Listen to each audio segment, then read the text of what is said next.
조금 늦었지만 괜찮아, 연우.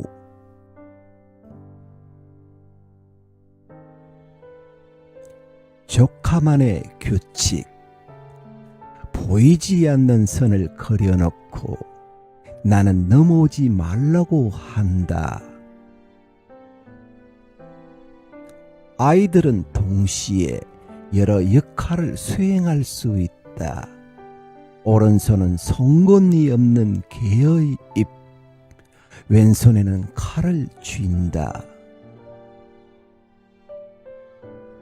아직 울지 마요.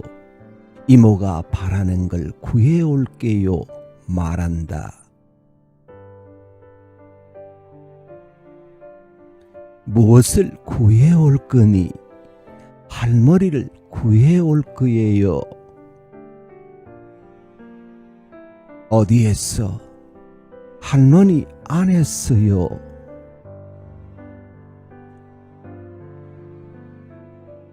나는 덩뼈 하나를 놓친다. 대구르르 굴러가다 고모가 밟고 넘어진다. 고모는 우울증 환자라 실비도 없는데 큰일 났대요.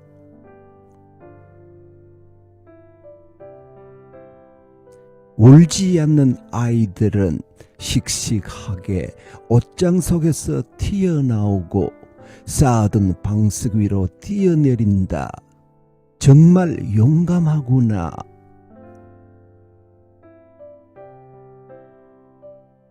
그 안에 뭐가 있었니? 방금 전까지 할머니가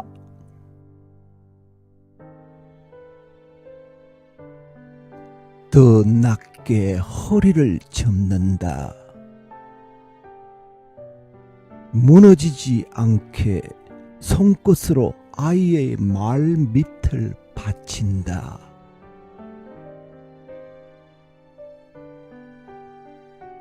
조카는 벽을 두드린다. 벽이 아니라 뻥 뚫린 초원을. 할머니를 내놔. 두 주먹이 하얗다. 그러면 뱀처럼 얇고 길어진 할머니가 쑥 하고 튀어나올 것처럼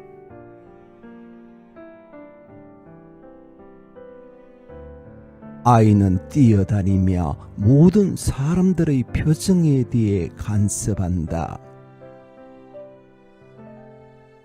조카가 손가락질하면 다들 입을 뗀다.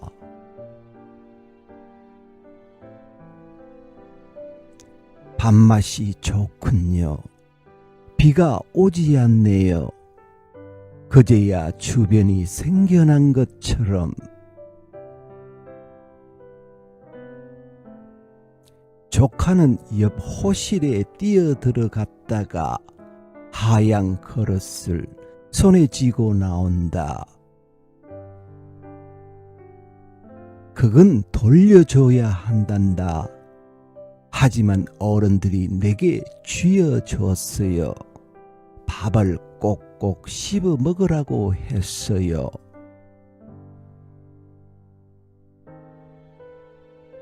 아이는 수저로 식탁을 두드리다.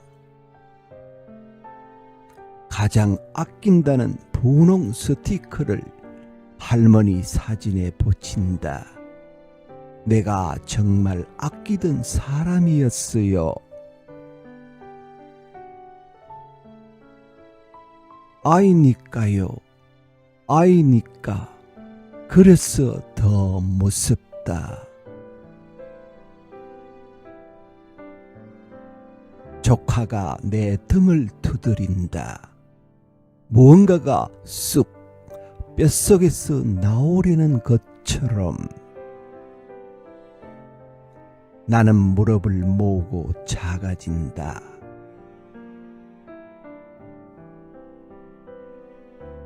그제야 조카가 기쁜 얼굴로 나를 안아준다.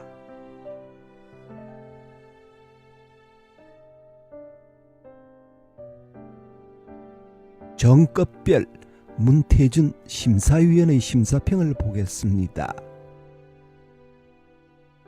시는 제격의 문과 문을 담지한 언어의 그릇이다. 살아있는 모든 것들의 생각과 마음을 헤아리고 해방시키고 이끌어내는 힘을 가진 문들 말이다. 그런 문들이 빚어내는 새로운 그릇됨, 그러니까 시됨을 가늠하는 일은 분명 설레고 즐거운 일임에 틀림없다. 본심에 오른 11번의 작품은 역대급 억모 작품수를 증명이라도 하듯 시적 완성도가 높았다. 당선작은 할머니의 죽음과 슬픔을 구하기 위해 옷장 속에서 튀어나온 듯한 조카의 활약성은 혁혁하다. 간섭하면서 주변을 만들어내는 조카의 무해한 생명력과 무해한 상상력을 통제하는 정련된 메시지와 성찰은 시적 숙련과 시적 가능성에 대한 믿음을 주었다.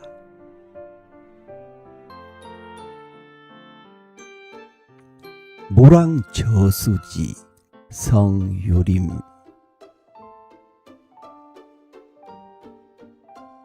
저수지 옆 주유소에서 일하는 남자는 주유소에 산다. 남자가 자주 꾸는 꿈은 주유소에 불이 나는 꿈. 불이 나는 꿈을 꾸고 나면 다음 날은 꼭 비가 내렸다.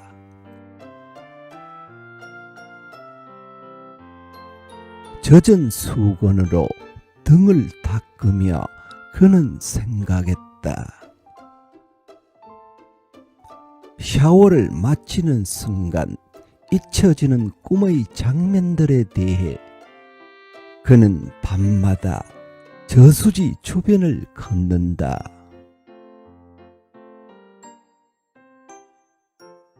남자는 주유소에서 머무르는 시간보다 더 오래 빛이 튀는 저수지를 바라본다. 반짝이는 저수지를 배경으로 한 무리의 사람들이 사진을 찍는다. 플래시가 터질 때마다 웃는 표정들이 젖어간다. 나무 틈에서 튀어나온 고양이가 젖은 도로로 달려나가고 막을 새도 없이 비가 쏟아진다.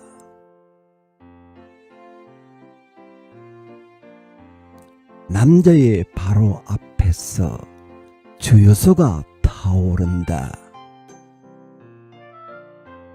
번져가는 불빛 속에서 누군가 예쁘다 예쁘다 하고 외치는 소리가 들리고 남자는 꿈에서 깨어나지 못한 채 반쯤 젖은 담배를 입에 문다.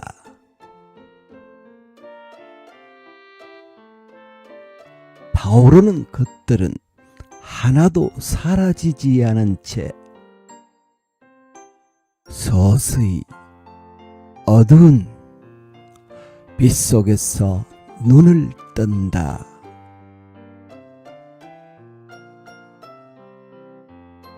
정급별 장성남, 조영미, 신영목 심사위원의 심사평을 보겠습니다. 시간은 무심히 지나는 듯 하지만 어느 순간 묶인 것처럼 목줄에 당겨져 앞발을 치켜들게 만들기도 한다. 자신의 목을 조이는 그 순간 속에 씨가 있다. 그때는 분명 현재지만 어쩌면 과거와 미래가 한꺼번에 체감되는 몸의 시간일 것이다.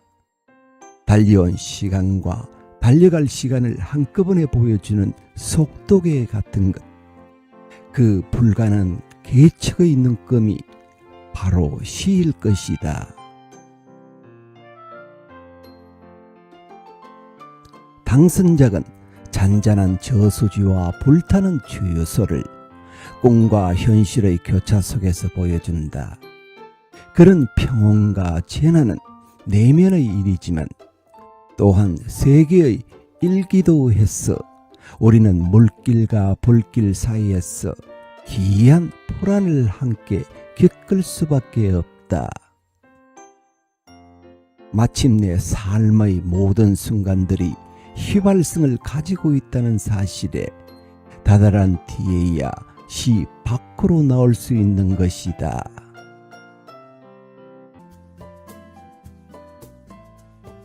인견 안진영.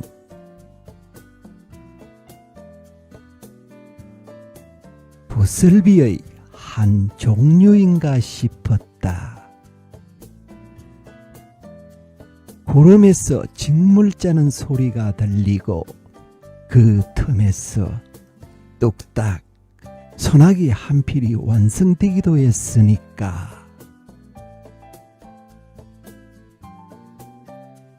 여러 겹을 뭉쳐서 두꺼운 소리를 뽑아내는 일과 넓게 펴 얇은 소리로 내리는 일은 구름의 오래된 직조법이다.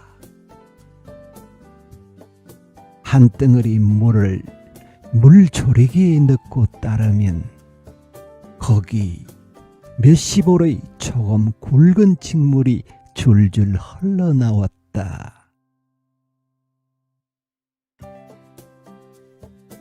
한쪽으로 미끄러지듯 넘친 어제와 철크덕 기계의 털을 빠져나온 오늘.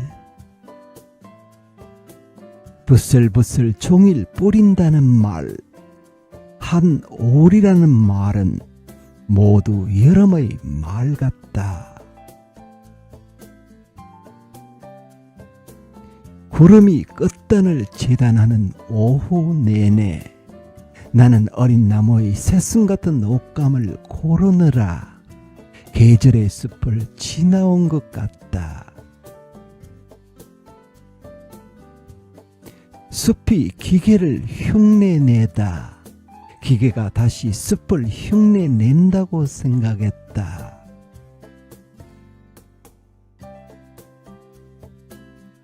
가장 더운 것이 여름이고 그 여름 속에 시원한 것이 섞여 있다. 인견은 오로지 식물성인 줄 알았다가 잎이 많은 나무의 속껍질에서 찾아낸 그늘과 사나운 소리가 뽑아놓은 한 올인 것을 알게 된다. 올여름엔 강우량이 적어 인견 생산 실적이 저조하다는 예보가 있다. 모든 여름은 구름의 두께에서 온다.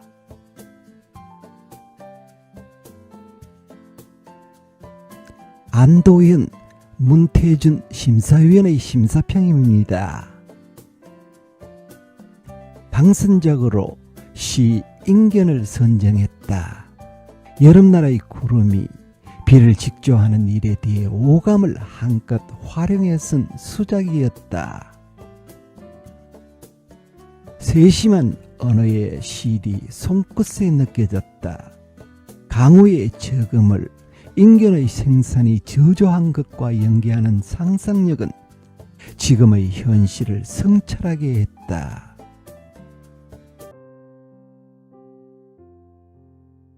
디아스포라 이형초.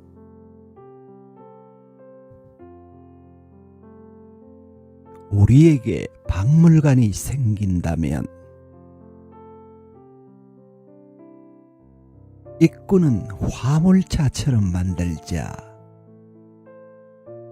좁은 열차에 갇혀 초원을 가로질렀던 순간처럼 긴 철로를 지나 부모를 만나러 가고 싶다. 척박한 평야에서 씨앗을 뿌리고 토굴을 짓고 새를 잡아먹으며 봄이 오기를 기다렸던 먼 사람들의 이야기, 흠뻑 젖은 곡괭이와 밤의 나뭇가지들, 따뜻한 진열창에 넣어두자. 우연한 행인처럼 그것을 지나치며 우리의 역살에 러시아어로 중얼거릴 것이다. 유리창 사이로 언어와 계절이 바뀌고 러시아인도 카자흐인도 한국인도 아닌 우리에게 박물관이 생긴다면 무국적자의 밤이 쌓이는 곳, 비가 오든 눈이 내리든 자신들만의 농장을 만들었답니다. 말하던 큐레이터는 사실 그들의 가족이고 새벽마다 불을 밝히는 경비원은 자기 이름 대신 그들의 이름을 외우던 가득 찬 박물관, 모두 연결된 사람들, 텅 비어 있어도 가득 차 있다고 믿으면 어디든 둘러볼 것은 있지. 결국 우리는 같은 출구로 나갈 테니까. 이야기가 시작되는 곳에서 사람은 늘 몰려든다. 어디에서 불어온 눈바람이 머리가 되고 어디에서 쌓인 눈송이가 몸이 되는지 몰라도 되는 박물관, 다 사라져도 기억해주는 이야기. 우리에게 박물관이 생긴다면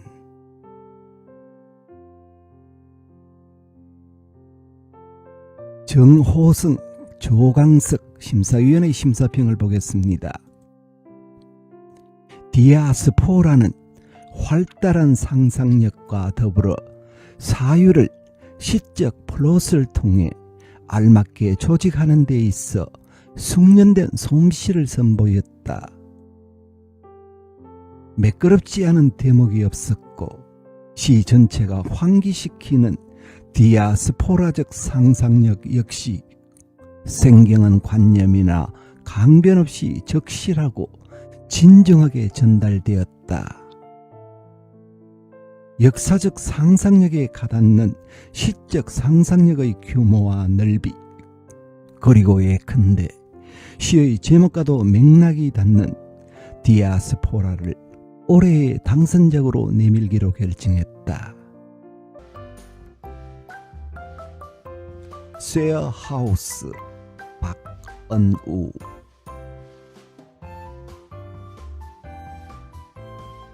그늘도 태초엔 빛이었다. 신이 자꾸 사람을 빚어 방이 늘어난다. 관리자가 저장 강박에 대해 설명한다. 누가 열담한 병조림에서 단내가 흘러나온다. 악취는 돌려서는 생활이다.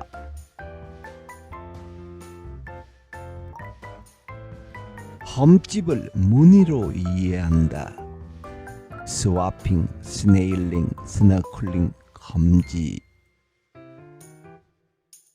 그날 달라지는 영역, 새들은 공중을 나눠 서다가 둥지를 바꿔 알을 낳는다. 산책을 권하는 이가 생긴다면 떠날 때가 됐다는 뜻.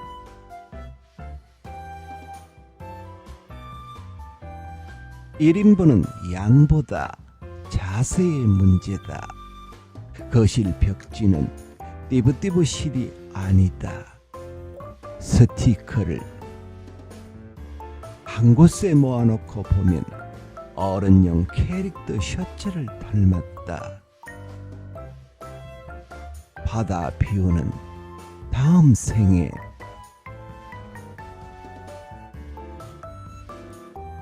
당분간이다. 웰컴티는 우롱차. 여러 마리 길고양이는 모두 누리는 휴식이다.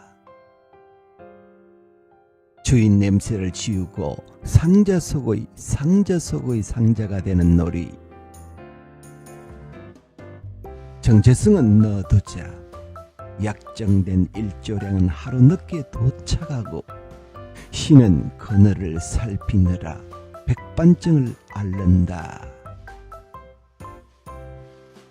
나는 일반인처럼 웃는 연습을 한다. 화분 아래 비상 열쇠와 관람용 바게트빵. 방금 건넨 인사는 공동 주방과 어울린다. 한쪽 면만 맞춘 큐브와 곁눈 달린 파티션. 휴게실 내는 다인용 테이블과 보드 게임판. 당신이 젠가를 무너뜨려도 빌런 취급하지 않는다. 무관심은 너무 많은 눈주름을 가지고 있었어.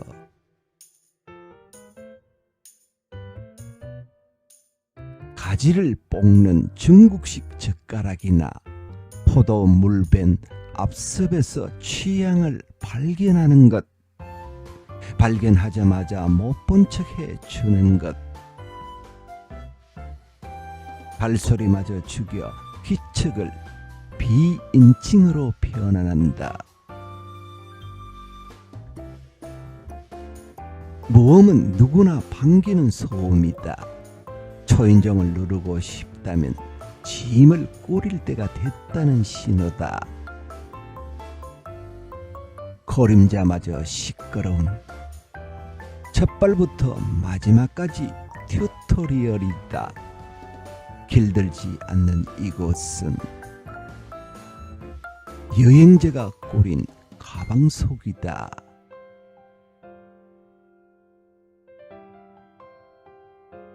김경복, 신정민 심사위원의 심사평을 보겠습니다. 당선작은 현대인의 불안한 주거방식을 악취는 돌려서는 생활이다.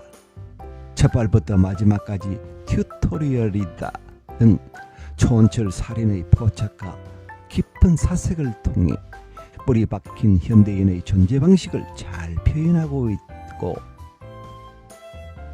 시적 발상의 정합성과 표현의 긴밀성을 잘 살려냄으로써 탁월한 능력을 보여주고 있다. 이에 심사위원들은 쉐어하우스를 당선작으로 정하자는데 아무런 이의가 없었다. 코린토피아 강하라. 을지로에는 문이 없어서 문을 열 수가 없다. 간판 없는 카페들이 벽돌 속에 숨어 있다.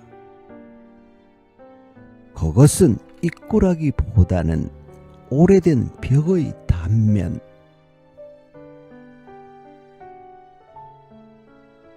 우리는 손잡이를 돌린다. 손잡이는 돌아가지만 세계는 열리지 않는다. 어긋난 시차 속으로 두 몸이 미끄러져 들어갈 뿐.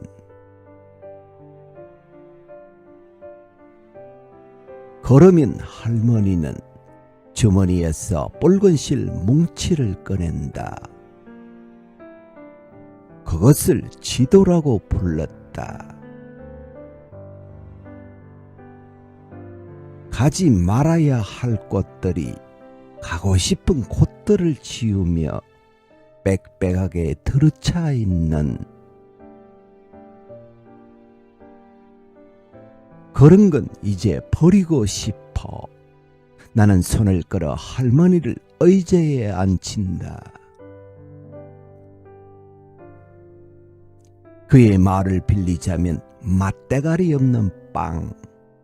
씹는다.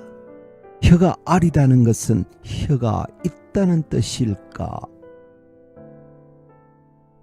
취향은 없고 씹는 동작만 남은 식탁 위에서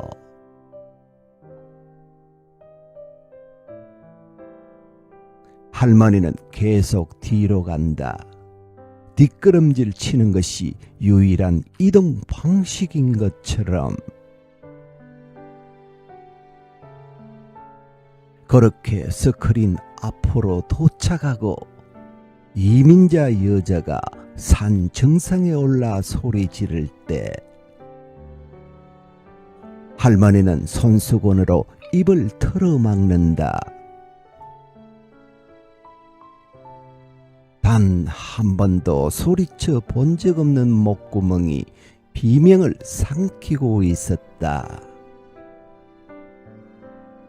그것은 16대 9의 화면 비율 밖으로 밀려난 어떤 울음의 총량 같은 것. 그리고 빙하가 조금 녹아내렸다는 증거.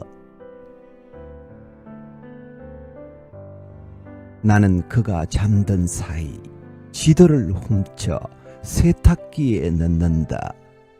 울 코스를 누른다. 세탁기가 웅웅거리며 붉은 선들을 뒤섞는다. 금지된 구역들이 젖은 휴지처럼 풀어지고 철조망이 녹아내려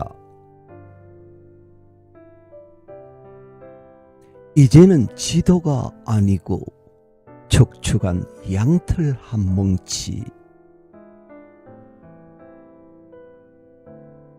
탈수가 끝난 세탁기 안에서 할머니의 구겨진 몸을 편다. 그것을 덜쳐 얻고 가로등 아래를 걷는다. 붉은 혈관들이 지도처럼 다시 돋아나고 있었다. 달이 잠들 때까지 우리는 어디로든 갈 수 있지.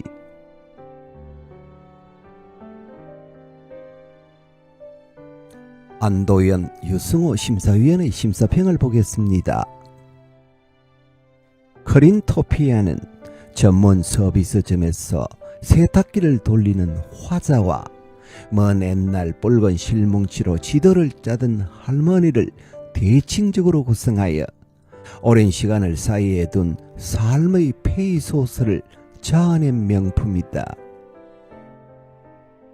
일상을 살아가는 이의 내면적 고통과 그로 인한 실전적 반응의 연쇄를 소환하면서 삶에 대한 예민한 관찰과 묘사를 통해 인간 실존의 난경들을 은유해가는 시인의 필치가 애서롭지 않았다.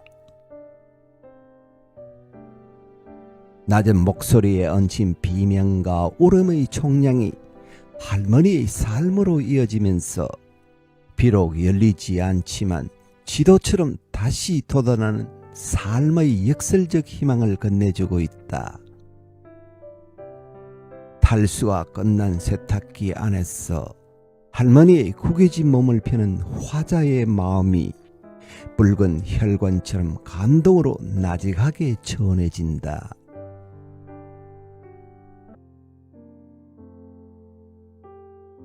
마트료시카 배종영.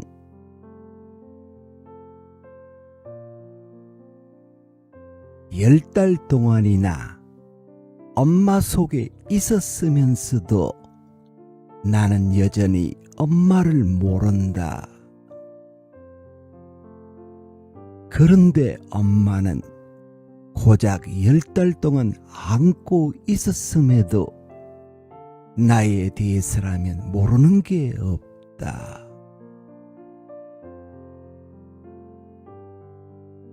막연, 그렇게 막연은 배운 것 같다. 세상이 천하의 무인도 같을 때도 엄마가 목선 한 척 놓져 내게로 올 것이라는 막연한 믿음. 그 믿음은 늘 편도였어. 무작정 기다리기만 했지. 내가 다가선 기억은 없다.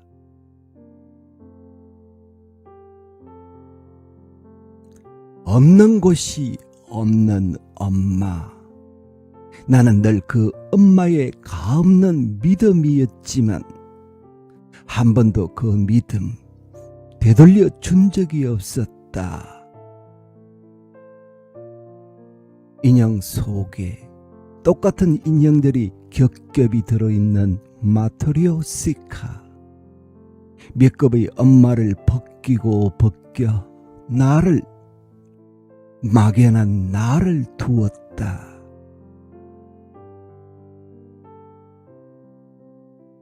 엄마 속엔 늘 엄마와 똑같은 엄마가 겹겹이 들어있었지만 나는 늘 그렇게 혹겹이었다.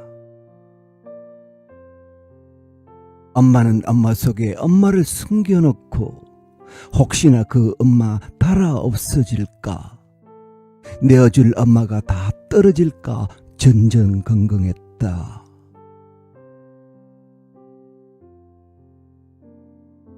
나는 지금껏 도대체 몇 명의 그 엄마를 우려먹고 살아온 것일까?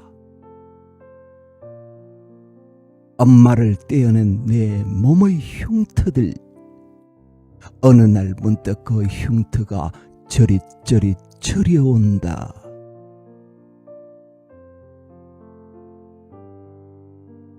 지금은 아무리 엄마를 열어보아도 엄마 속엔 거듭되는 손길의 그 엄마가 없다.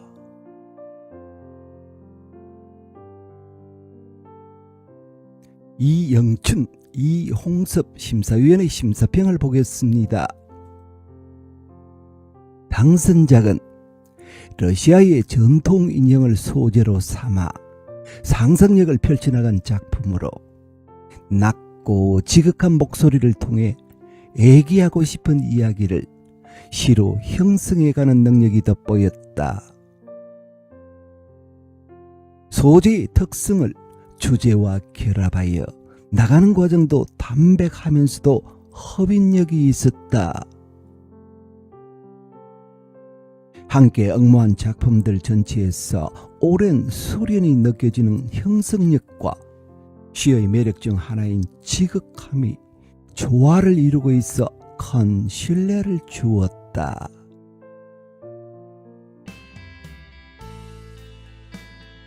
가뭄 유주연. 햇볕이 산등 뒤로 넘어가고 있었다. 새들은 마른 낙엽 밑으로 고개를 집어넣고 있었다. 항아리는 토왕처럼 말라가고 있었다. 말한 목소리로 누군가를 부르는 사람의 가슴도 조각나고 있었다. 대답의 목소리가 들리지 않았다. 새는 그들의 말한 저소에서 울고 사람은 계단 아래에서 멍해지고 있었다. 텁텁한 입과 길어진 머리 안팎으로 미처 울음이 되지 못한 슬픔들이 모험으로 울고 있었다. 있었다. 빛은 점점 옅어졌고 대지는 뜨거워졌으나 흙은 짙어지고 포질처럼 갈라졌으나 몸들은 결코 따뜻해지지 않았다. 영혼들은 스스로 자기를 먹으며 버텼다. 때로 단지 마른 고기와 치즈가 그려진 금빛 액자틀 아래에서 두 손을 모아 기도하듯 없는 목소리로 벙어리처럼 호소하고 있었다. 햇볕이 산등 뒤로 또다시 넘어가고 있었다. 언제나 완전히 넘어가지 않고 넘어가고만 있었다. 가뭄이었다. 가뭄이었고 가뭄이었다. 새들의 눈물이 낙엽을 적시고 있었다. 사람의 먼 손이 신앙을 넘어가고 있었다. 결정적 형태가 주어지지 않았다. 가뭄이 깊어지고 피가 굳어가고 식량이 가루가 되어가고 있었다.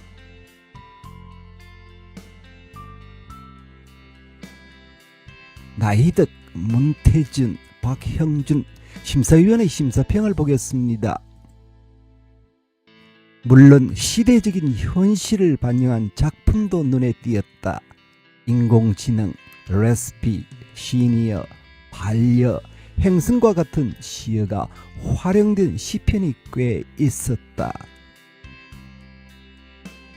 외따로 떨어져 지내는 시적 화자의 등장이나 산문화의 성향은 더 두드러졌다.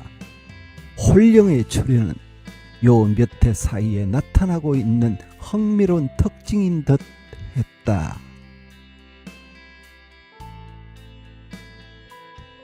당선작은 동반한 작품들의 수준이 전반적으로 고르고 오랜 창작의 이력을 짐작할 수 있었다.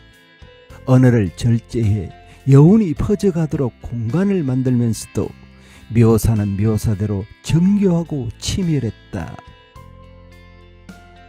가뭄은 이상기후가 지속되는 동안 발생하는 현상을 나열하는 곧 일상의 의미를 갖고 있었다. 메마른 날씨가 자연물뿐만 아니라 인간의 내면과 종교심까지 균열시키는 그 여파에 시의 시선을 모아가면서 이 세계가 다름 아닌 하나의 항아리와도 같은 고심을 성찰하게 했다.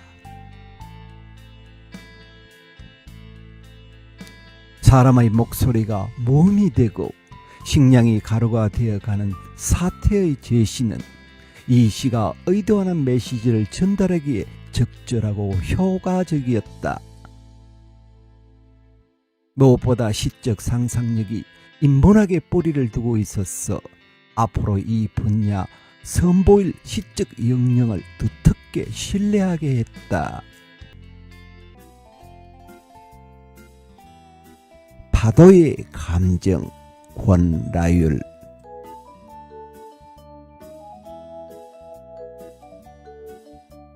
여름도 여름이랑 사이가 좋아야 해요. 김정실 했죠. 김정시. 생각은 파도를 타죠. 김정시가 굴러요. 돌돌. 몇 달 아니 몇 년 끙끙 밀린 연차가 달려가는 달력이 달달. 시기가 헐깃. 소금 사막이나 빙하는 진작 품절이고 영어도 못하고 할랄 음식도 모르면서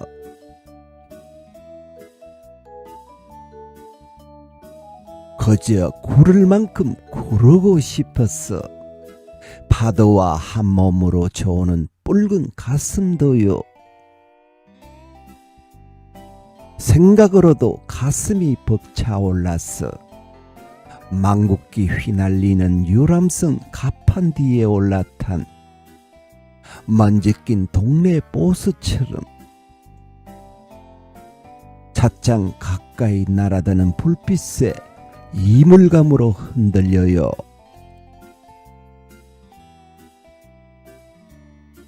홍학의 불이나 들소불의 파편, 흰 산봉우리를 기어가는 슬표의 꼬리뼈, 가끔 캐리어 속 번뜩이는 칼날들, 깊숙이 넣어둔 조약돌 몇 개,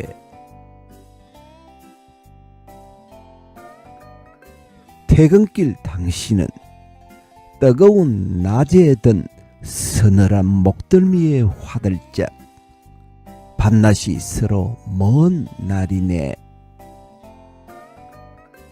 당신은 턱까지 지퍼를 올리고 단추를 채우며 허리 버클 떨어진 줄도 모르고 구겨진 잠은 주말로 접어두고 맥주 한 캔에 다시 펼쳐 보자 할 때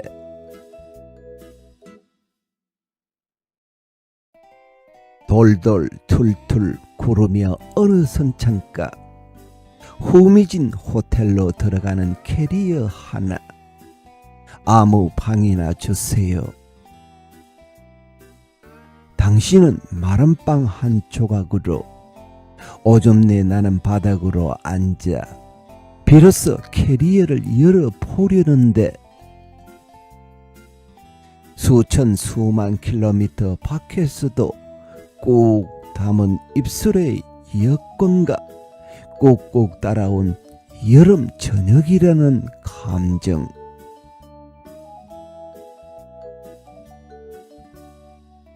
오로라를 보러 갈 걸 그랬지. 오로라에는 여름 감정이 없다는 듯. 딴전을 피우는 김정씨. 거기에 눈동자는 별의 미간만큼이나 멀었어. 쉬는 목덜미에서 허리춤에서 자꾸 흘러내린대요. 하늘이 맥없이 툭 떨어지면 느린 목 근육을 키워야지. 벽을 가로지르는 바퀴벌레의 다리 힘처럼 성경이나 코란, 불경에 있는지는 모르겠는데요. 김정씨, 손에 대뇌도 운동장에 있어 지퍼를 열면 빛과 구름, 바람이 우르르 쏟아진다더군요. 하늘만한 운동장에서 떨어지지 않는 눈동자와 눈동자 사이를 줄곧 온 우주가 달려온 거라면요. 먼지 날리듯 홍학 보리가 차창에 부딪히듯 설표가 당신이 돌진해 가는 거라면요. 캐리어 속에서요. 무한한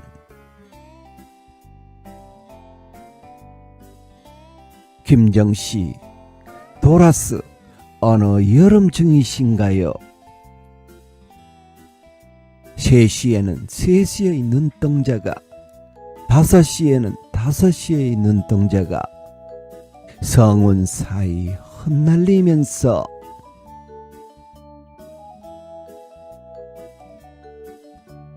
김정일 심사위원의 심사평을 보겠습니다.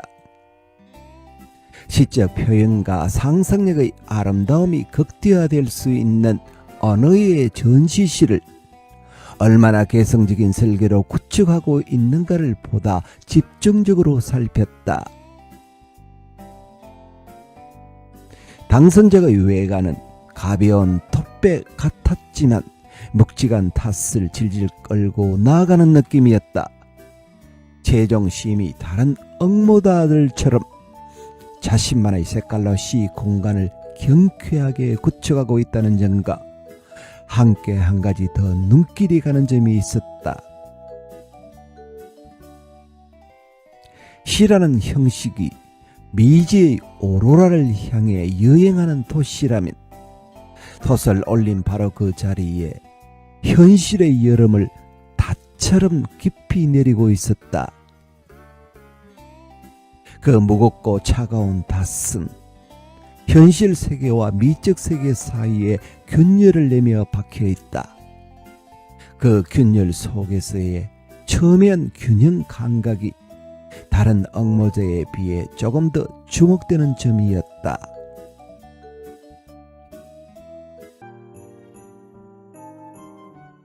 풀이 자라는 날씨, 이 점.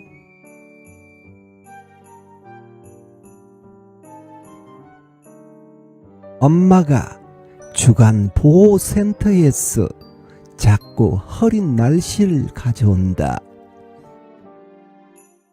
종종거리는 발자국에서 구름이 떨어지며 돌 굴러가는 소리를 낸다. 돌멩이 소리는 엄마의 무성한 여름을 가져오는 전조 같은 것.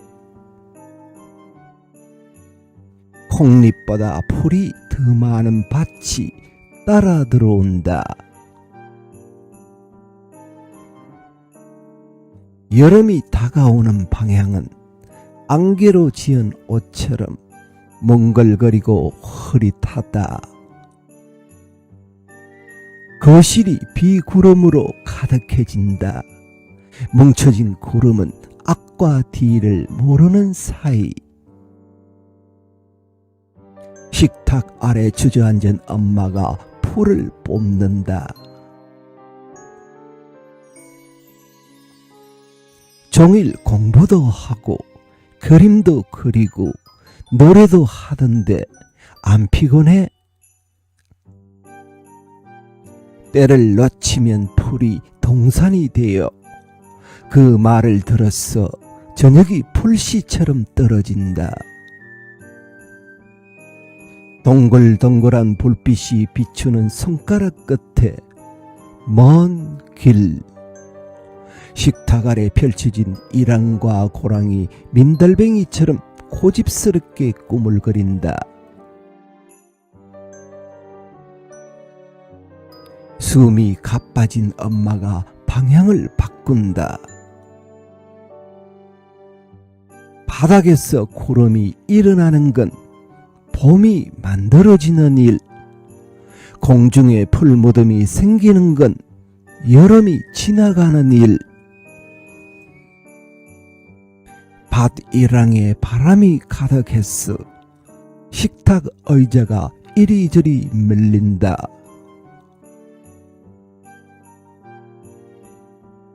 계절을 잊은 날씨들이 한 대부터 지나간다. 여름은 비가 많아 조용히 창문을 닫는다.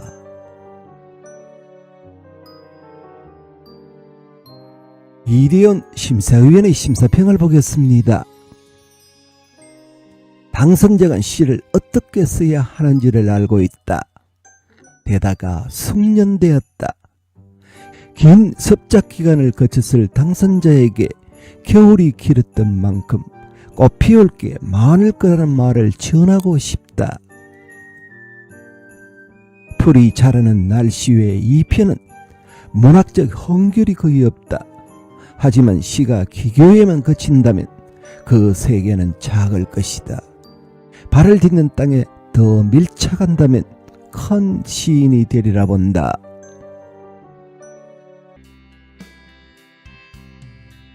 고해의 성사 사강은.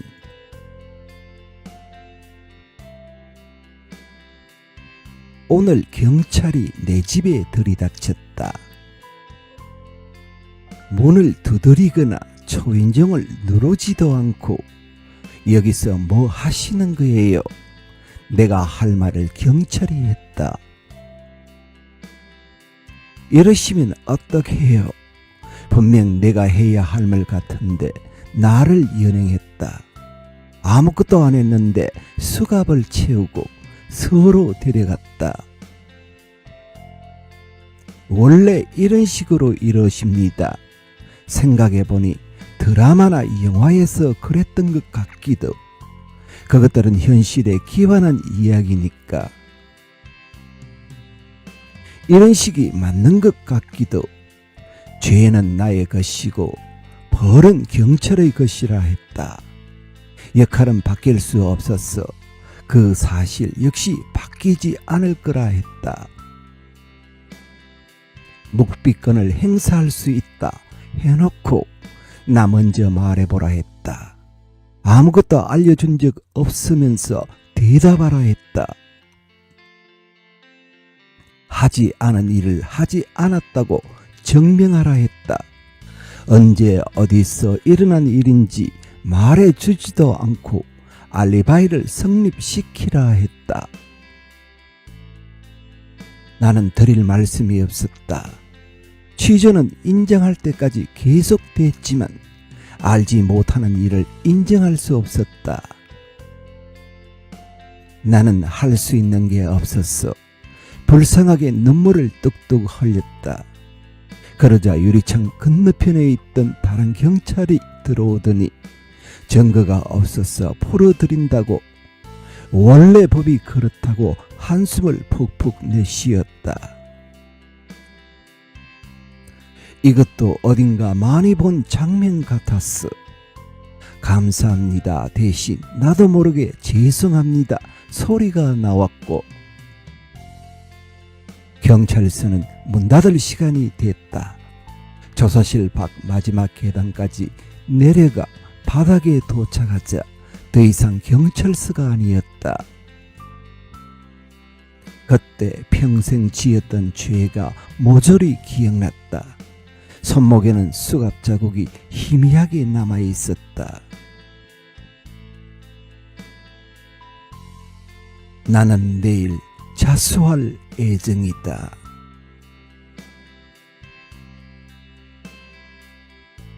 서효인, 강승은, 손택수 심사위원의 심사평을 보겠습니다. 전반적으로 시가 길어졌다. 시가 꼭 짧아야 할 이유는 없겠으나 반대로 길다면 긴 연유가 있어야 한다. 긴 시의 부자연스러움은 산문시보다 되레 행구분이 확연한 시에서 도드라졌다. 많은 시에서 따로 독립된 한 줄은 독립된 만큼의 의미를 지닌다. 그 의미를 지탱하지 못한 문장이 종종 보였다. 혹은 표현하고자 하는 주제가 과도하게 노출된 알레고리로 인해 납작해진 시도 있었다. 시의 모든 주제는 꼭 필요한 명제일 테지만 그것이 시가 될 때 어쩌면 쓸모없어지기도 한다. 그게 꼭 나쁜 일만은 아니다. 당선작은 시의 길이와 리듬, 형식과 주제의 모든 면에서 균형감 있는 새로움을 선보였다. 고유의 성사는 산문시가 드러낼 수 있는 최대한의 리듬감을 가지면서 산문시의 장점이라 할 서사성을 갖추었다.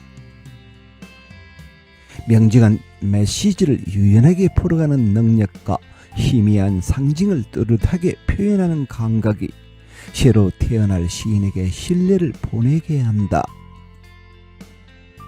짧은 꿈인 듯 하면서 굳건한 현실인 듯한 이 시에서 우리는 마지막에 왔어야 각자의 손목을 쳐다보았다. 수갑 자국이 희미하게 남아있는 듯 하여.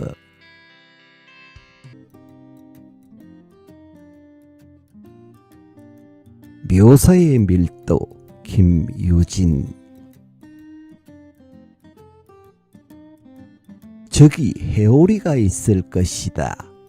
보이는 것에 대한 묘사는 하지 않을 것이다. 너 곁에 결코 갈 수 없다. 머리카락은 마구 흩날리고 있을 것이다. 너가 남자인지 여자인지 알 수 없다. 보이는 것에 대한 묘사는 하지 않을 것이다. 이 문장으로 앞으로도 영원히 너가 있는지 알 수 없을 것이다. 단지 거기 있는 숨의 율동. 어떤 공간을 가득 채웠다가 빠르게 빠져나간다. 다시 또 숨이 공간을 채웠다가 빠져나가며 주변을 빨아들인다. 내게서 나온 숨이 거기 붙어 따라간다. 끝까지 보이는 것에 대한 묘사는 하지 않을 것이다. 하나의 숨에 붙은 또 다른 숨. 떨어져 나간 숨은 외곽에 몸을 맞추고 있다. 꽉 차게 몸을 부풀린 숨은 중앙의 밀도가 낮아지고 겹치는 숨으로 인해 꾹꾹 밀려 밖으로 표면을 붙이고 있다. 회오리의 가운데가 비어 있다는 정보는 지금 관찰한 결과가 아니다. 보이는 것에 대한 묘사는 하지 않을 것이기 때문에 이 진술은 가능하다. 사실 공기는 움직이지 않았을지도 모른다. 보지 않은 것에 대한 묘사를 시작한다. 숨은 쉬어지지 않았다. 누구도 탄생하지 않았다.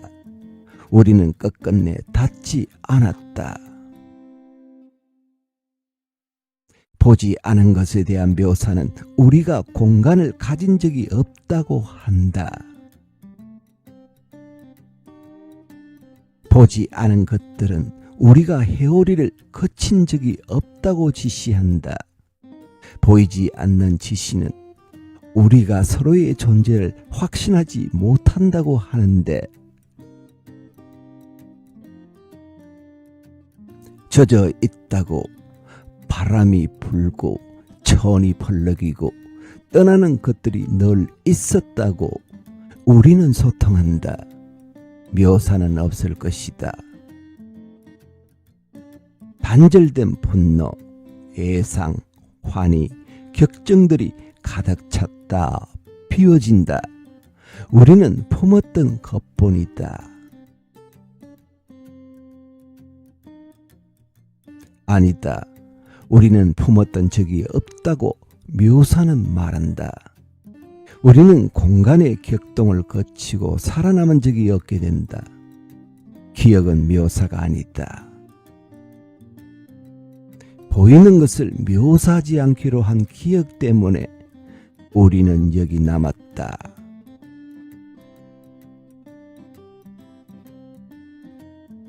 이강호, 이백률 양승모 심사위원의 심사평을 보겠습니다.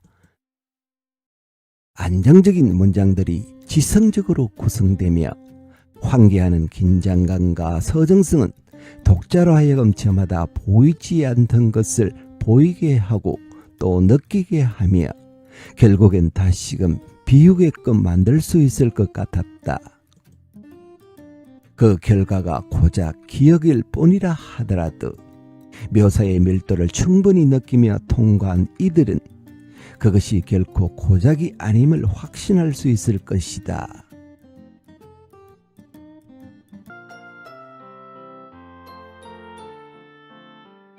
빗물 송이후. 스님이 처마 끝에 동이를 놓아두었다. 장마철 내내 빗물이 고였다. 나는 새벽 애불 전에 그 물을 턴다. 무겁다. 동이를 기울여 세수대야에 붓는다. 물줄기가 끊어지지 않는다. 처마에서 떨어진 빗방울들이 동이 안에서 한 덩어리가 되어 쏟아진다. 열흘 전 하늘이 든 것이 지금 내 손목을 적신다. 나는 거물로 얼굴을 씻는다. 차갑다. 이마에 닿는 순간 빗방울의 경계가 사라진다. 어느 것이 먼저 떨어진 물인지 어느 것이 낮은 것인지 구분할 수 없다. 세숫대야 바닥에 고인 물이 내 턱에서 떨어진 물방울을 받아들인다. 아무 소리도 나지 않는다. 스님이 마당을 설고 지나간다. 빗자루 자국이 젖은 흙에 남는다. 문태준 심사위원의 심사평을 보겠습니다. 당선자의 단초는 비교적 단순한 일에 있지만 그 일을 펼쳐놓고 바라보는 마음의 영역은 상당할 정도로 넓다. 스님께서 통일을 놓아두어 처마로부터 떨어지는 빗방울을 받아 모으시고 시적 화자는 그 물을 세숫대야에 쏟아 붓고서 세수를 한다. 물에 대한 구별이 없다. 처마물과 세수물을 나누지 않고 동위에 담겨있는 과거의 물과 세수를 하는 지금의 물과 하늘의 비구름이 될 내일의 물을 감별하지도 않는다. 깨끗한 물과 허들의 물의 차이도 없다. 스님의 일과 시적 화자의 일도 갈라놓지 않는다. 경계가 사라지는 순간이다. 장맛비에 젖은 흙이 빗자루 자국을 제 몸에 받아들였어. 비록 잠시 흔적은 남겠지만 결국 하나의 몸이 되는 것과 다르지 않다. 용화를 본 것일 텐데 이런 시야는 앞으로 창작할 불교시에 대한 기대를 크게 갖게 한다.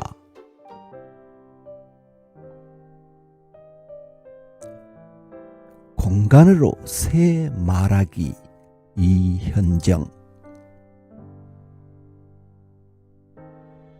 당신이 좋아한다던 그 새를 보고 당신이 자주 가던 그 공간을 이해했어요. 검은 머리 물대새는 자기가 낳은 알보다 더 큰 알을 발견하면 자기 알을 버리고 더 큰 알을 품는데요. 나는 그 새를 좋아하지 않았어요. 그 새의 붉은 부리와 눈동자가 무서웠어요. 새들이 사람을 공격하던 히치콕 영화가 생각나기도 했거든요. 새는 공간으로 말해요. 나는 할 수 없는 말. 새는 공간으로 대답을 해요. 질문과 대답으로 공간의 핵을 그어요. 그들과 공간의 관계는 명확해요. 나는 할 수 없는 일. 이제 나는 당신의 공간을 이해해요. 알처럼 작았던 공간을 깨고 나와 당신만의 우주를 만들고 싶어 했던 당신의 방식을. 그것이 당신이 알을 이해하는 방식이었으니까요. 이제 나는 새를 좋아하게 되었어요. 당신이라는 새. 새가 자신의 무거움보다 가볍게 날아올라서가 아니에요. 이것과 저것, 내 것과 내 것 아닌 모호한 경계에 공중의 핵을 꺾고 떠나는 새의 명쾌한 선 때문이에요. 새의 거울인 까만 눈을 보면 사람이 보여요. 당신 너머의 당신이 알처럼 보여요. 그래서 오늘부터 새의 방식을 이해하기로 했어요. 새가 알을 버리고 알을 품는 방식, 그 새가 아니고는 도무지 알 수 없는. 나는 이제 새에 대한 무지로 새를 이해해요. 공간으로 새를 말해요. 무지보다 더 큰 공간은 없으니까요.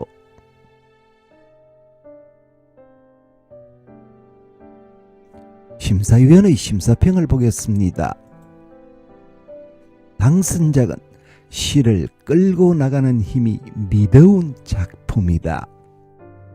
주제를 모으는 힘이 일단 있는 상태에서 낯선 전개 방식으로 말하되 논리를 잃지 않는 점이 인상적이었다. 응모한 다른 작품들도 대부분 새로운 시도를 보이고 있어서 신뢰가 갔다.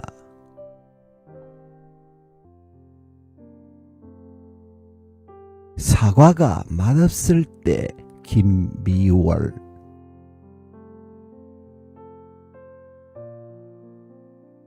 바람에 손을 놓으려고 집들은 점점 높아진다.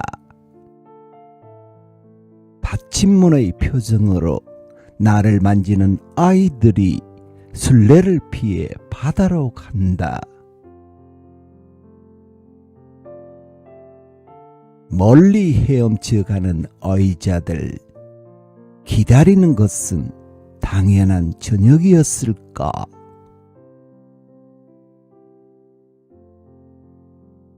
불꽃도 없이 돌들이 제 몸을 태운다. 나무와 새들이 헤어진다. 공중이 하는 일은 무엇일까?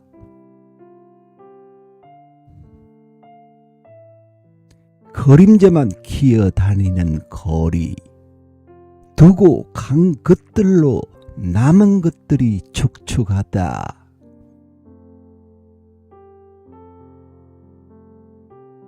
오지 않은 나를 만지는 기분으로 아이들은 한 장씩 바다를 짚는다. 물어보지 않아도 큰 소리로 대답하고 싶을 때 나무는 큰다.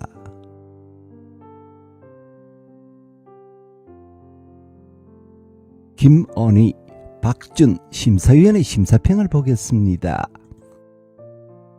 시인은 독특한 감각을 담백한 언어로 표현함으로써 개인의 미감을 보편의 미감으로 온전히 바꾸어내는 탁월한 능력을 지니고 있다. 정확한 문장을 구사할 수 있는 시인만이 끝내 그 문장을 자유롭게 풀어둘 수 있다는 사실을 새삼 상기할 수 있었다.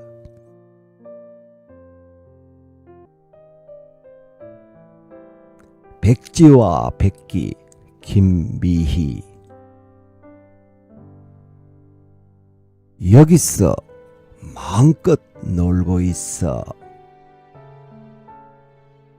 엄마가 놓고 간 흰 종이는 언덕도 없이 평평했어. 달리다 넘어지기 쉽다. 넘어진 김에 끓긴 무릎으로 일기를 서다가 잠들 수 있다. 이런 곳에 미로가 있었어. 손가락을 물고 떨어지게 쳐다보면 알밤처럼 무섭게 노려보는 곳이 있다. 거기에서 내 던지거나 찢을 수도 있지만 이미 눈동자가 감옥이다. 살금살금 소리가 들려온다. 내 귀는 주파수를 알아내려고 가운데로 모인다.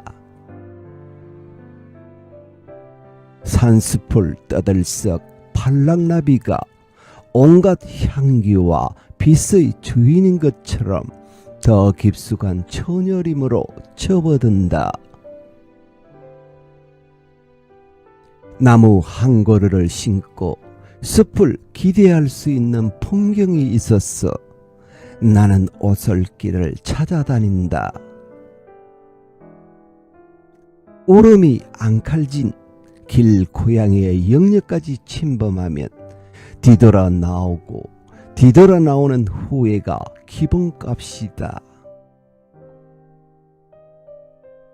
이것은 엄마가 없어서 마음껏 걸어도 지평선은 멈추지 않는다.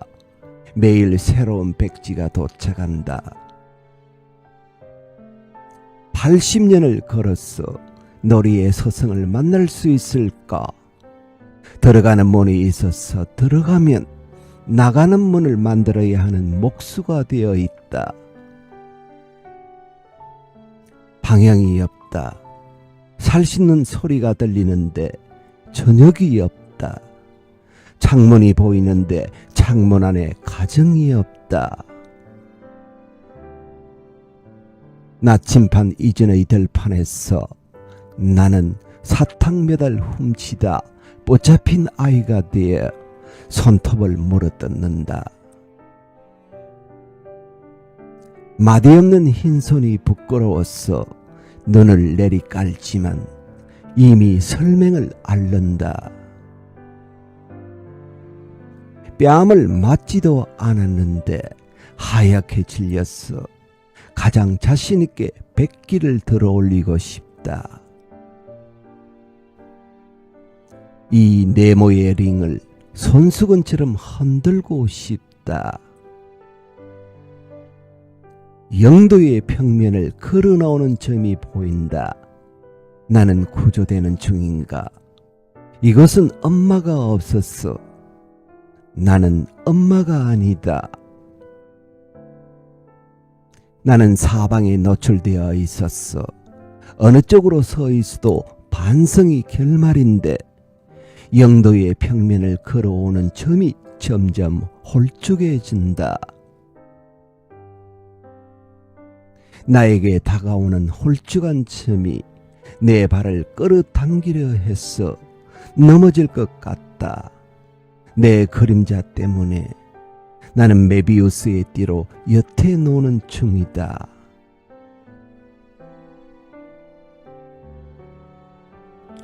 이하석, 황인찬 심사위원의 심사평을 보겠습니다. 당선작은 자신의 내면을 깊게 들여다보면서도 타자와의 소통을 끝까지 손에서 놓지 않는 시적 성실성이 무엇보다 큰 장점이었다. 우리 삶에 매일 던져지는 저 더 넓은 백지로부터 도망치지 않겠다는 시인으로서의 결심.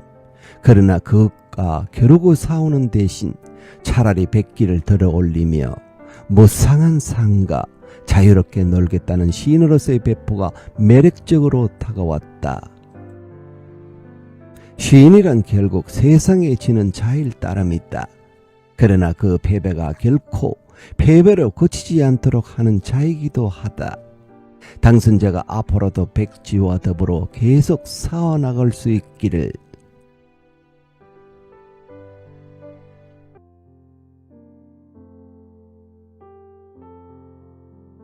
끈끈한 가족 최윤정. 끈끈이에 몇 마리 파리가 붙어 있어요. 적은 죽음도 5점일 거예요. 엄마도 끈끈이에 자주 붙었죠. 한 발을 떼면 또 다른 발이 들러붙었어요. 검버섯 얼룩덜룩한 팔다리를 가난해서 겨우 뜯어내고 나면 골방의 수채 구멍에서 아버지가 기어나와요. 놀라서 뜨거운 물을 끼얹어요. 아무리 봐도 익숙해지지 않는 것들이 있죠. 다리가 너무 많거나 너무 긴 것들은 슬퍼요. 아무데나 자꾸 매달리고 싶어 하죠. 엄마는 내 등에 올라타기도 해요. 깍지 낀 손가락을 떼어낼 때마다 왜 신의 목소리가 들리는 것 같죠. 뒷덜미가 잡힌 것처럼 목이 움츠러들어요. 핏줄을 선택할 수 없다는 건 벌칙 같아요. 기도로 되는 게 있고 안 되는 것도 있죠. 두 귀가 왼쪽으로 비틀어진 개는 아빠를 모으고 누워 하루 종일 잠만 자고요.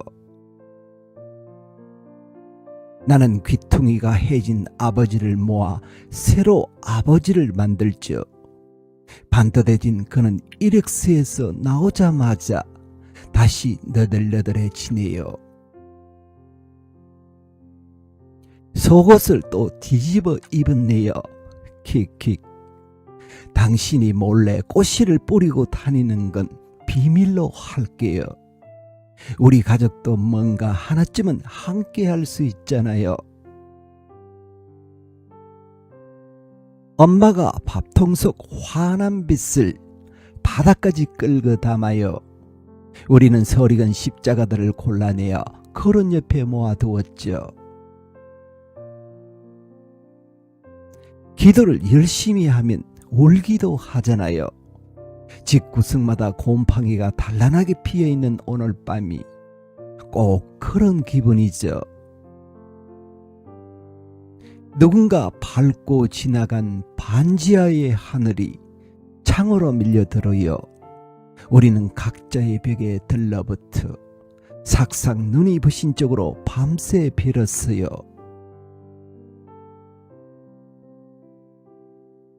김사인 심사위원의 심사평을 보겠습니다.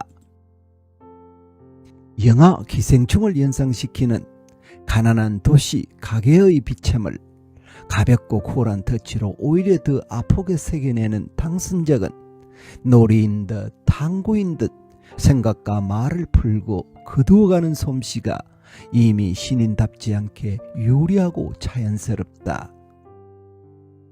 훌륭한 당선작을 얻게 되는 것은 말할 나위 없이 기쁜 일이지만 그 노련함과 무르익음이 오히려 염려스럽다는 군말을 굳이 덧붙여 두고자 한다. 이미 충분히 노련하여 더 어떤 열정이 시인 내부에서 동원될 수 있을지, 그리하여 시와 삶의 자기갱생에 나설 수 있을지 저 서러운 바다.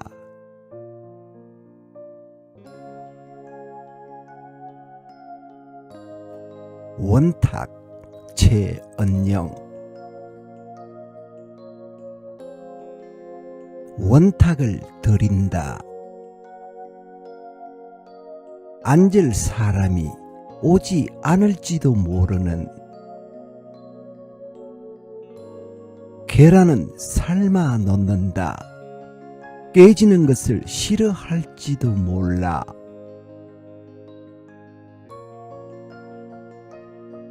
비 오는 날 물을 뚝뚝 흘리며 우산도 없이 언니가 오면 좋을 것 같다.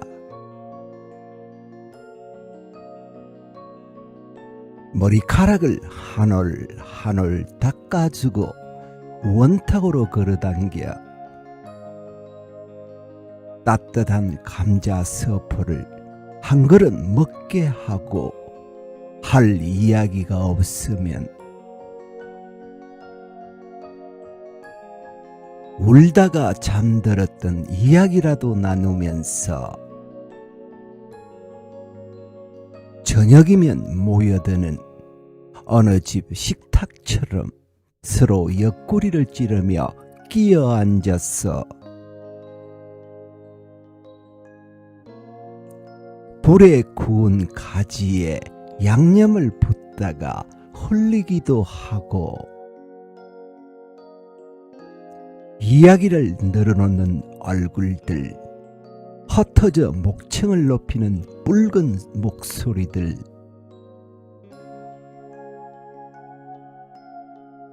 오므린 발가락을 펴지 않고 깨진 접시를 쓸어 담지 않고 하얗게 찔린 눈으로 마주보고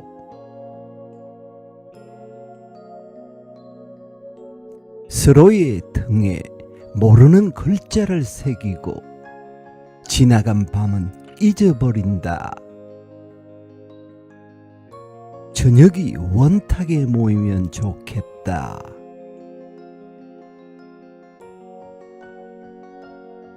안도현, 박성욱 심사위원의 심사평을 보겠습니다.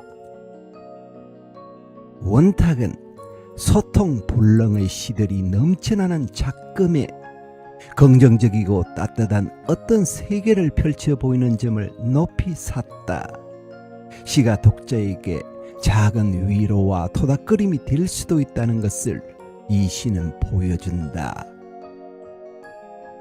시적 대상을 심각한 눈으로 보지 않고 대상의 핵심을 맑은 눈으로 짚어내는 솜씨도 돋보인다. 곁길로 새지 않고 집약적으로 시를 밀고 가는 힘 또한 만만치 않다.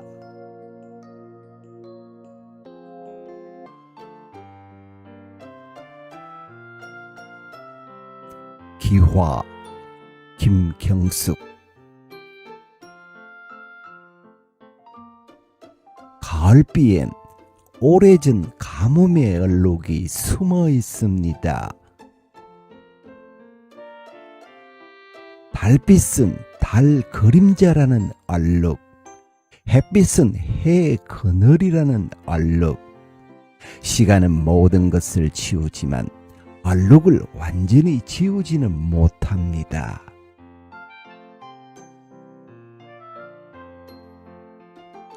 총성은 피냄새라는 얼룩, 타양은 고양이라는 얼룩, 찬란한 도시에는 소음, 빈곤이라는 얼룩이 달라붙어 있습니다.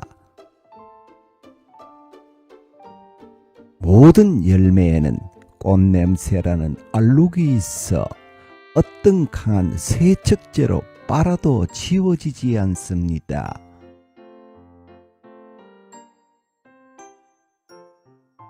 얼룩만큼 자유로운 존재도 드물지만 얼룩만큼 저의 모양에 딱 맞게 들어앉아 둘레를 치고 있는 존재도 드물 것입니다. 일정한 얼룩이 없는 것으로 보아 사람의 마음속 지문이나 얼룩말, 얼룩소, 얼룩동사리의 얼룩무늬처럼 신본의 한 종류일지도 모를 일입니다.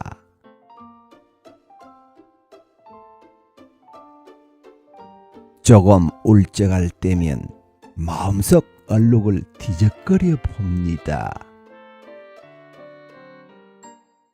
조금씩 자라고 있다는 말을 합니다만 얼룩이 자란다는 것은 번진다는 뜻일 것입니다.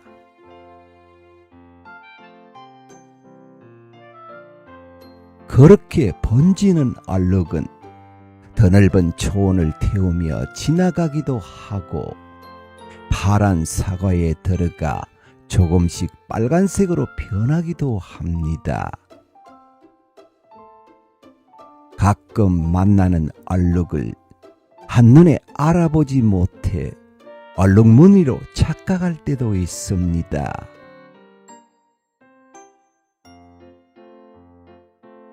가을비 오는 날 귀뚜라미가 입을 뻐끔거리며 얼룩을 토하고 있습니다.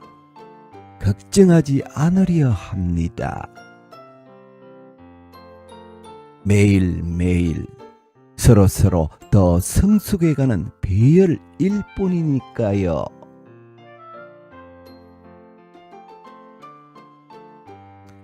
웃음 속에 울음이란 그늘을 만들고 울음 속에 웃음이란 물체 주머니를 사용해 자신의 체액으로 집중하며 진화하는 것일 뿐이니까요.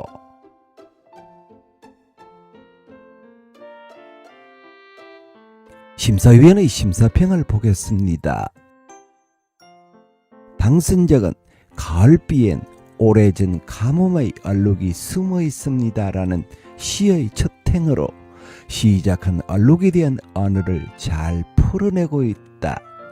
가뭄의 얼룩, 달과 해의 얼룩, 총성은 피냄새의 얼룩, 타양은 고향의 얼룩, 도시는 빈곤의 얼룩 등의 얼룩들을 자세하게 들여다보고 있다.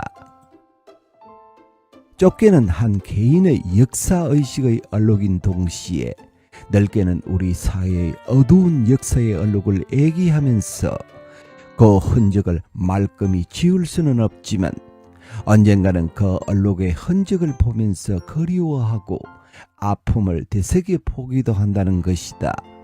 그 흔적의 얼룩이 인간 자신의 마음속에 안착이 되면서 마음이 울적할 때면 뒤적거려 본다는 것이다.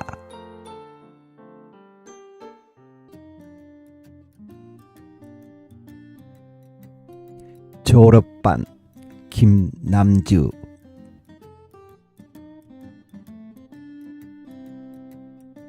우리는 술에 취해 무궁화 흙바닥에 선을 쭉 그어놓고 꽃이 피었습니다. 내가 술래, 무궁화는커녕 나무 하나 없는 운동장에서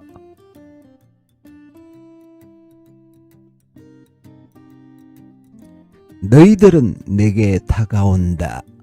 한 발, 두 발 시치미를 떼며 나는 노래를 부른다. 전주도 후렴도 없는 첫 소절이 마지막 소절인 그러니까 반복해서 불러야 해. 노래가 끝나지 않도록, 놀이가 끝나지 않도록, 한 소절이 노래의 전부가 되지 않도록 노래보다는 구호에 가까운 한 문장을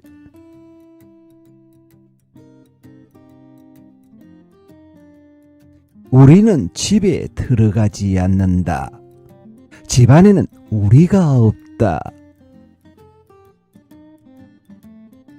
무궁화 꽃이 피었습니다.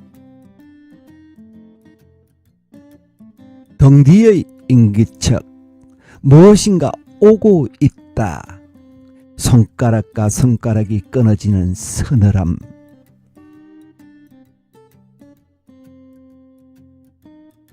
우리들은 달린다. 우리가 그어놓은 출발선을 향해. 저기서부터 출발이야.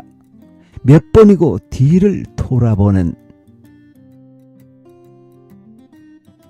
울지마, 울지마. 우리를 괴롭히는 사람들을 모두 혼내주자. 그게 설령 우리를 낳아준 사람이라도.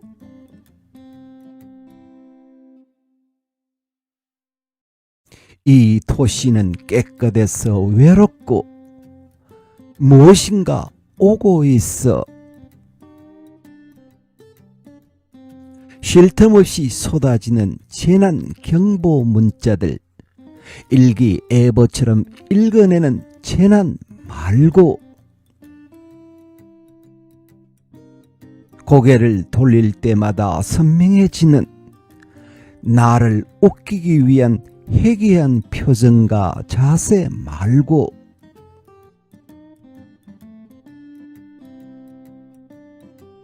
뒷덜미에 울리는 숨소리, 과장된 웃음소리.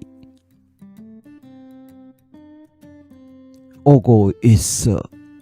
무궁하고 무진하고 꽃 같은 것들이.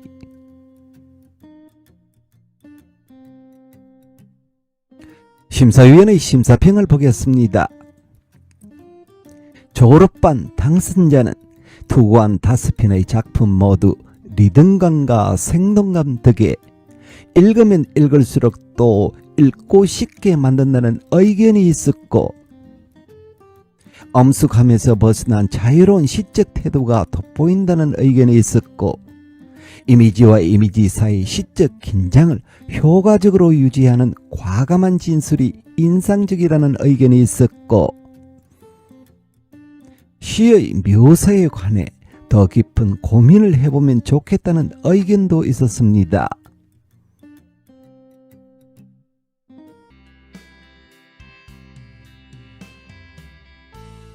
그의 겨울, 신시유. 런던, 추위보다 나를 더 괴롭혔던 건 사방에 얇은 막처럼 깔린 안개였다. 그것은 묵직한 바람에 실려 내딛는 발걸음마다 내 살갗을 짓눌렀다. 밤 11시, 폐기 직전인 50펜스짜리 빵을 사들고 가는 나를 향해 불황자 한 명이 동전통을 흔들었다. 나는 마지막 사슴마저 떠나버린 도서관 로비에 앉아 차가운 빵 조각을 입에 밀어 넣었다. 태어난 곳으로부터 8,871km 떨어진 섬나라. 검은 나선형 계단이 있는 책들의 무덤에서 나는 매일 타국의 언어를 읽었다. 학문, 한때 저 너머의 가능성을 보여주었던, 그것은 표지가 바랜 고서처럼 내 안에서 천천히 빛을 잃어갔다. 글자를 읽고 있으면 시야가 자꾸 허리대졌다. 길을 걸을 때면 하늘에 뚜껑이 덮여 있는 것 같았다. 온몸이 바닥으로 꺼지는 느낌이 드는 주말에는 벽돌집들이 늘어선 회색 골목을 달렸다. 이번 생에 할당된 반짝임을 모두 소진해버린 기분이었다. 시도 때도 없이 졸음이 몰려왔다. 책상이 절반인 방에 누워 시작한 지 얼마 되지 않은 하루를 뒤로 한 채 잠에 빠져들었다. 눈을 뜨면 가끔은 노을이 지고 있었고 가끔은 새벽이었다. 한 달에 한 번 트라팔가 광장으로 나가 죽은 사람들을 위한 침묵 시위에 합류했다.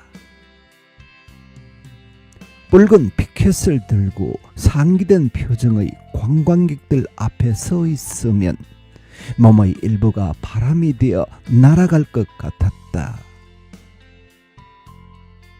이마가 뜨겁던 어느 비 오는 날, 집에 오는 길에 피카델리 역에서 한 교민으로부터 중고로 산 5리터 이불을 건네받았다. 기숙사에 들어와 바람이 숭숭 새는 창문 틈을 박스 테이프로 막은 후 두꺼운 이불 속으로 숨어들었다. 창밖에는 진전없는 공사가 몇 달째 이어지고 있었다.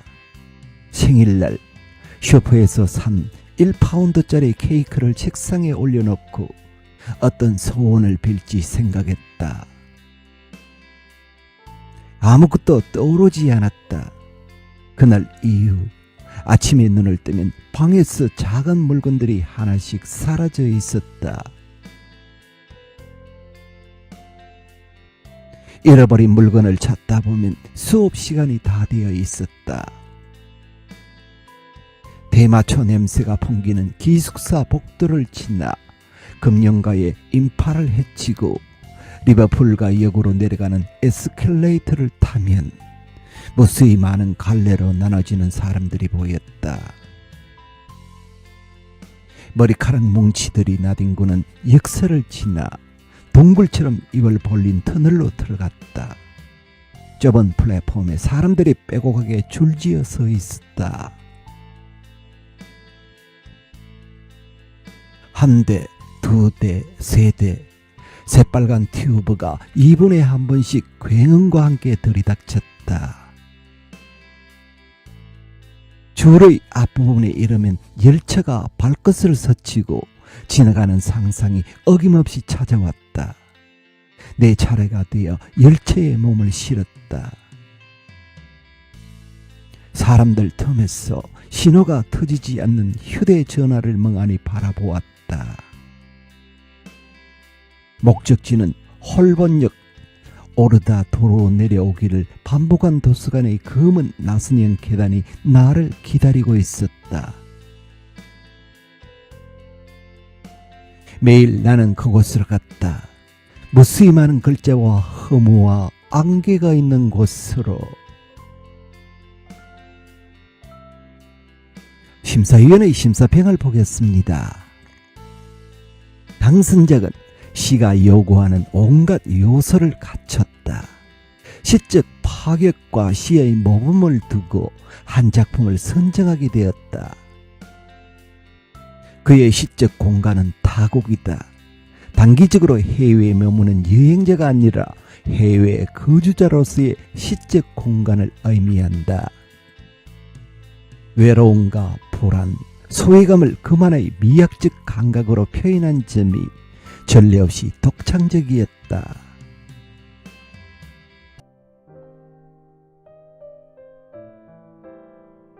나비 김미라. 가늘고 긴 다리는 망설이고 있었다. 향기가 더듬이를 떠날 때까지. 아무도 보지 않는데 가끔은 양면을 펴서 평평하게 엎드렸다가 꽃빛에 반해서 얼굴을 대는 동안 바람은 날개를 붙잡고 꽃대는 휘청거려 어디선가 물방울도 듣고 있는 펴졌다 구부러지는 입의 모양, 모았다가 벌어지는 어깨가 넓어진다. 꽃가루가 묻으면서 공중에서 깊게 무늬들이 박히고 날개끼리 빠르게 부딪히면 앞으로 뒤로 숨막히게 반짝이고 앞으로 뒤로 떠있는 동안 고요하게 부서지는 살갗의 비늘, 양날개 위에 마주보는 몸의 문양은 마른 공기 속에 펄럭이는 두 장의 꽃잎.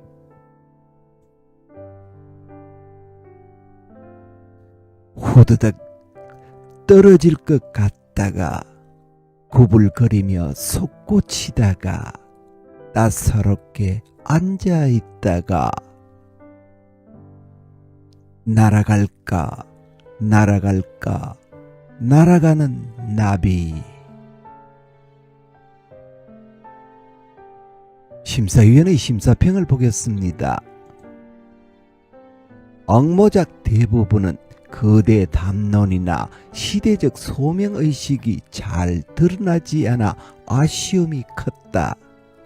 따라서 대사회적 목소리가 부족하다고 느꼈는가 하면 역사의식이라든가 시대를 꿰뚫어보는 해안이 부족하다는 생각을 지울 수 없었다. 신춘문예를 의식해서 서해진 탓이겠지만 현란한 수사를 구사한 엉모작이 많아 심사위원들 가슴을 울리는 작품이 적은 것도 지적하고 싶은 결함이다. 많은 엉모작들이 소소한 일상에서 소재를 찾는 경향을 보였다.